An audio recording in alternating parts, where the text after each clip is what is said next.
మనం తరచుగా ఒక మాట వింటుంటాం.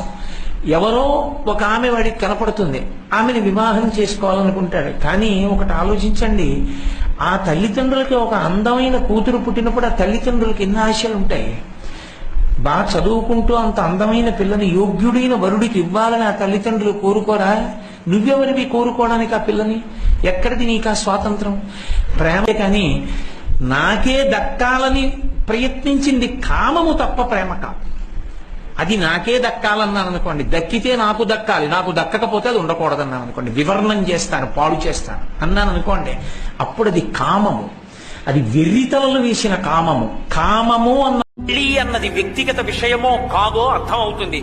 పెళ్లి వ్యక్తిగత విషయము కాదు కాదు కాదు, నీ సొంత వ్యవహారం కాదది. నువ్వు ఇష్టం వచ్చిన పెళ్లి చేసుకుంటే గుండెపోటు వచ్చి చచ్చిపోవడానికి తండ్రి ఉన్నాడు, సిగ్గుతో ఏడవడానికి తల్లి ఉంది.